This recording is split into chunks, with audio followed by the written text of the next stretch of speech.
AR ரஹ்மானை ஏமாத்திட்டாரு, சிவகார்த்திகேயனை ஏமாத்திட்டாரு, கேமராமேன் ஸ்ரீராம ஏமாத்திட்டாரு. எல்லாரும் சிவகார்த்திகேயன் மாஸ் பண்றாருன்னு பார்த்தா சிவகார்த்திகேயன் சப்பியாத்தி குப்பத்தட்டுல போட்டுறாங்க. ஏதாச்சும் ஒண்ணு பார்த்தா அவங்க வந்து காப்பாத்துவாங்க பூமியை. மனிதவே முடியாது, ஏலியன்ஸ் வந்து காப்பாத்தும். எது ஜெய்ஹிந்த் எடுத்து வச்சுரா பழத்தை எடுத்து வச்சா எப்படி மனசாரும். தூங்கிட்டேன். ஏஆர் கேப்டன் மில்லர் டிக்கெட் இருந்தது, நான் ஐலாண்டு தான் போனேன். ஏன்னா ரவிக்குமார் தெரியும் உங்களுக்கு. ஏன்னா இன்று நேற்று நாளை படம் எவ்வளவு சூப்பராங்க. அது ஒரு ஹார்டின் மாதிரி. அதை நம்ம எப்பப்ப நம்ம ஷேரா இருந்தாலும் அந்த மூவி பார்க்கலாம். அவ்வளவு ஃப்ரெஷ்ஷா இருக்கும். ஒரு தடவை பார்க்கும்போது இந்த படம் ஒரு தடவை பார்க்க முடியாது பிரதர். புதுசுன்னு சொல்லிட்டு ரொம்ப பயம் சேர்த்து வச்சுக்கிறாங்க. எப்படி சொல்றதுன்னா ஃபர்ஸ்ட் ஆஃப் பால் படம் இங்கிலீஷ் படம் தெரியல, அந்த வேட் அது.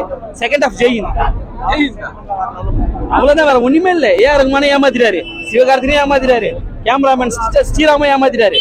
எல்லாரும் ஏமாத்திட்டாங்க. தூங்குறேன், அவ்வளவுதான், வேற ஒண்ணுமே இல்ல. படம் வந்து எனக்கு பிடிக்கல பிரதர். ஒரு கதை வச்சு நம்ம 8 வருஷம் கஷ்டப்பட்டுறாரு.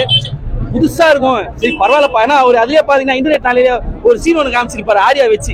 அப்பா பரவாயில்ல செம்மையாது. அதே மாதிரி ஏதாச்சும் காமிச்சிருப்பாரு அப்படின்னு நினைச்சா ஏலியன்ஸ் எல்லாம் வந்து லோக்சபா நடத்துவாங்க. சரி அவங்க நடத்துறாங்க, ஏதாச்சும் ஒண்ணு பார்த்தா அவங்க வந்து காப்பாத்துவாங்க பூமியை. மனிதவே முடியாது, ஏலியன்ஸ் வந்து காப்பாத்தும். அவ்வளவுதான் கதை. கிளைமேக்ஸ்ல ஊர்லாம் எரியும், அதெல்லாம் ஹீரோ போய் அணைக்கிறது.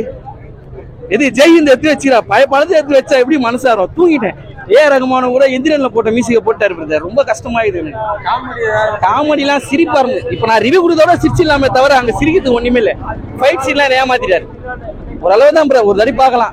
ஆவரேஜ். அதுவும் ஃபேமிலியா வந்தா நிம்மதியா தூங்குவாங்க தெளிவா. ஏதாச்சும் சொன்னா எக்ஸ்பெக்டே இல்லாம போங்க.